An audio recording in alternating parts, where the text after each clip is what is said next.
नमस्ते दोस्तों, आज हम बात करेंगे एक ऐसे टॉपिक पर जो हर किसी के लिए बहुत महत्वपूर्ण हो सकता है। 5 लाख में घर कैसे बनाएं? जी हाँ दोस्तों, ये मुमकिन है अगर आपके पास सीमित बजट है, फिर भी आप अपने सपनों का घर बना सकते हैं।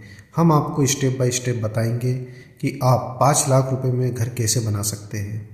पहला और सबसे ज़रूरी महत्वपूर्ण पॉइंट, बजट प्लानिंग। जी हाँ दोस्तों, जब आपके पास 5 लाख का बजट हो तो हर पैसा सोच समझ के खर्च करना पड़ता है। सबसे पहले आपको यह तय करना होगा कि घर का साइज क्या है।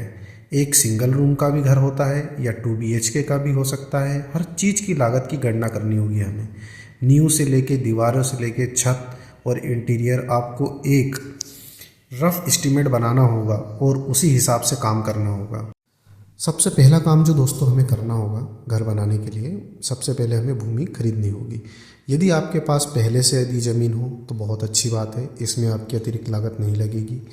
तो आपने जो बजट को बनाया है उसको ध्यान में रखते हुए हमें भूमि खरीदनी होगी, यदि आपके पास में भूमि या ज़मीन नहीं है तो, है ना। आप साइज़ जो है वो 500 से 600 स्क्वायर फीट तक के प्लॉट पे आप आसानी से घर बना सकते हैं। तो लगभग आप 450 से 500 600 स्क्वायर फीट की ज़मीन को खरीदें। यदि आपके पास भूमि हो, चाहे आपके पास एरिया बड़ा हो, तो भी आप उसमें घर जो है वो सिर्फ 500 से 600 स्क्वायर फीट पर ही बनाएं। दोस्तों, जो अगला पॉइंट है वो हमारा सिंपल सा डिज़ाइन और स्ट्रक्चर को लेके है।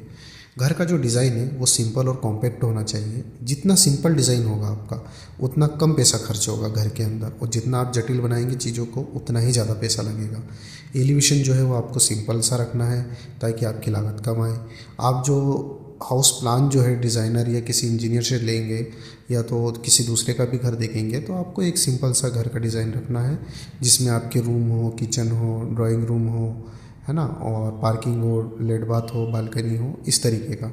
आपको जटिल प्लान्स के ऊपर नहीं जाना है, क्योंकि आप जितना जटिल बनाओगे चीज़ों को उतना ही ज़्यादा पैसा खर्च होगा आपका। दोस्तों, अगला जो पॉइंट है हमारा सामग्री को लेके है। हम जो मटेरियल यूज़ करेंगे हमारे घर में वो अच्छी गुणवत्ता वाला होना चाहिए, अच्छी सामग्री होनी चाहिए। घर की टिकाऊपन के लिए ज़रूरी है ना। लेकिन अगर आपका बजट सीमित है तो आपको सस्ती और मजबूत सामग्री की तरफ जाना होगा। ऐसा नहीं है कि आपको हर चीज़ें जो है महंगी ही लेना है।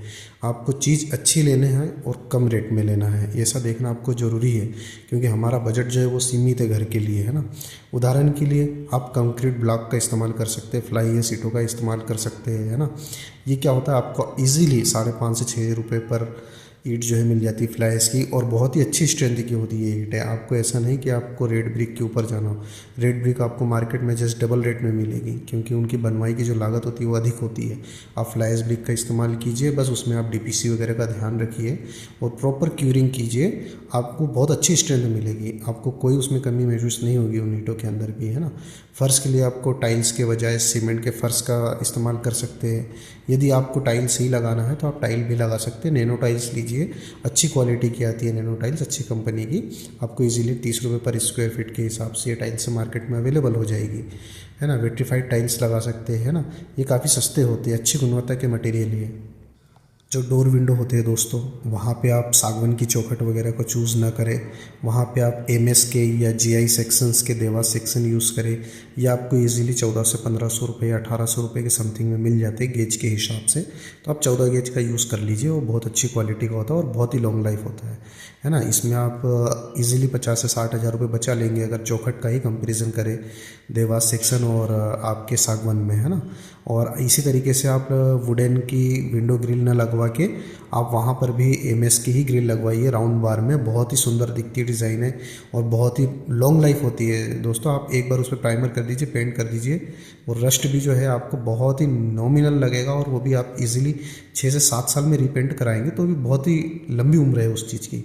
आपका जो अगर ये लगाते हैं आप सागवान की चौखट और सागवान की ग्रिल वगैरह जो फ्रेम बनवा के, तो इसमें दीमक लगने के भी चांस होते हैं अगर ख़राब लकड़ी यदि आपको मिलती है तो। और महंगी बहुत होती है दोस्तों, इसको बनवाई जो है बहुत महंगी पड़ती है। दोस्तों, जो अगला पॉइंट है हमारा वो ठेकेदार को लेके है ना। ठेकेदार और श्रमिक का सही चयन करना बहुत ज़रूरी है दोस्तों। अगर आपको लागत कम करनी है तो इसमें आपको बिल्कुल सतर्कता बरतनी होगी। ठेकेदार जो है आपके रिलेटिव या किसी अन्य दोस्तों से जो परिचित हो उसको आप ठेका दे सकते हैं, बट आपको रेट का कंपेरिजन करना ये बहुत ज़रूरी है। मार्केट में दूसरे भी ठेकेदार ठेकेदार है उनसे भी आप रेट ले, और जो आपको परिचित हो, जिनके आप जान पहचान में हो, और वहाँ से भी जो आपको संपर्क मिलते हैं उनका भी रेट का कंपैरिजन करें, उनके काम को देखें, उनने जहाँ काम किया है वहाँ जाए, वहाँ पे उस काम को चेक करें कि वो किस गुणवत्ता में काम करता है। ये सोचना बहुत ज़रूरी है दोस्तों, क्योंकि हमारे पास बजट कम है तो हमें रेट देखना होगा कि दोनों ठेकेदारों में से कौन सा जो है हमें कम रेट दे रहा है और हमें क्वालिटी क्या दे रहा है। इस चीज़ को बहुत ही महत्वपूर्ण पॉइंट से आप लीजिएगा हर चीज़ के लिए, कि ठेकेदार को जब भी आप कॉन्ट्रैक्ट दे तो आप उसमें बिल्कुल एग्रीमेंट में हर चीज़ें लिखवाए, कब तक किस टाइम में देगा आपको वर्क कंप्लीट करके ठेकेदार, और किस क्वालिटी का मटेरियल किस तरीके से यूज़ करेगा और किस समय सीमा में देने वाला है। दोस्तों जो अगला पॉइंट है हमारा, वो कंस्ट्रक्शन जो आपको करवानी है अपने घर की, और उसमें आपके पास बजट भी कम है, तो आप एक साथ पूरा काम नहीं कराएं, है ना। आप उसको जो है स्टेप बाय स्टेप करें। आप प्लिंथ का काम कर लीजिए, उसके बाद में कुछ दिन रुकिए, फिर कॉलम और आपकी जो स्लेब है उसका काम कर लीजिए, फिर थोड़ा सा गैप दीजिए 2-3 मंथ का, उसके बाद में आप ब्रिकवर्क कराइए, फिर 2-3 महीने का गैप दीजिए, उसके बाद प्लास्टर कराइए, फिर आप प्लम्बिंग और इलेक्ट्रिकल पॉइंट की फिटिंग करवा लीजिए, उसके बाद पुट्टी पेंट जो है वो फिनिशिंग के काम करवाइए, टाइल्स लगवाइए। इसका कारण ये है दोस्तों कि इसमें आप जो ये गैप ले रहे हो 2-2 3-3 मंथ का, इसमें आप जो भी आपकी इनकम सोर्स है, जहाँ से भी आपकी आय होती है, तो आपका थोड़ा सा बजट में उसमें सुधार होते रहेगा। आपके पास पैसे की आवक रहेगी, आप इकट्ठा एक मुश्त एक साथ नहीं लगा पाएंगे पैसा, है ना। तो आपके पास धीरे धीरे जो है पेमेंट आते रहेगा, आप उस हिसाब से काम को कर सकते हैं। इसमें ज़रूर आपका थोड़ा सा समय ज़्यादा लग सकता है, पर लेकिन यहाँ पे आपको यकीन मानिए आपको काफ़ी जो है सहूलियत होगी काम करने में। दोस्तों ये कुछ टिप्स है जो कि मैंने आपको दी हैं, ये कम लागत में घर बनाने में आपकी काफ़ी मदद कर सकती है। करीब 5 से 6 लाख का यदि आपका बजट है तो वहाँ पे आप 500 से 600 स्क्वायर फीट में घर आसानी से बना सकते हैं टिप्स के सहारे, है ना। बजट का ध्यान रखना आपको बहुत ज़रूरी है, और आपको अपने घर का निर्माण करने के लिए कंस्ट्रक्शन की प्लानिंग करना भी बहुत ज़रूरी है। दोस्तों ये वीडियो आपको यदि अच्छा लगा हो तो लाइक कीजिए, शेयर कीजिए, सब्सक्राइब कीजिए, और इसी तरीके के वीडियोस हमारे चैनल पे आते रहते हैं, तो आप अगला वीडियो ज़रूर देखिए।